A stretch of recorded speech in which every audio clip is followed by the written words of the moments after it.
And to Miss Imelda, happy birthday, ano. Sana'y masayang araw na 'to.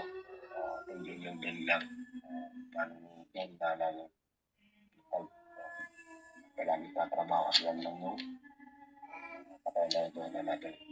Joshua and Camila Pimentel, happy birthday. Hi everyone, good morning, good afternoon, good evening. Hindi natin alam kung anong oras bubuksan yung pagbating ito, pero bago ako magbati sa aking labing mami, mayroon akong babasahing verse para sa kanya. Ito ay from Juan, 1 Juan chapter 4 verse 16.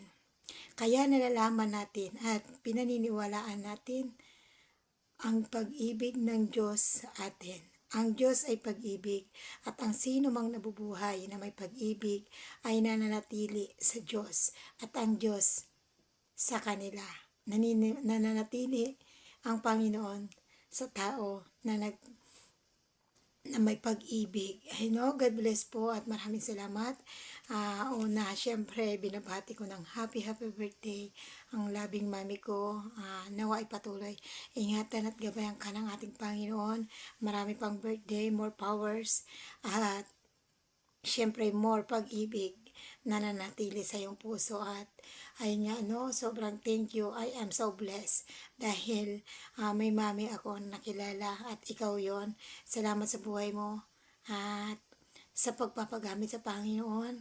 Salamat sa pagkakataon na hindi lang ikaw, mami ko, nakakasama na kita sa gawain ng Panginoon. Salamat sa pag-accept, mami. Naway patuloy kang ingatan at gabayan natin, Panginoon, kasama ang iyong anak, ang iyong mga mahal sa buhay, kapartner. Patuloy kang ingatan. At sa araw na ito, happy birthday, happy birthday, happy birthday sa iyo. Happy birthday, I love you with the love of the Lord. At salamat, be a part of my heart. Thank you so much, Mami. I love you. Patuloy ka mag-ingat at patuloy ka ingatan natin, Panginoon. Sobrang thank you. I love you. Happy birthday again, Mami. Happy birthday.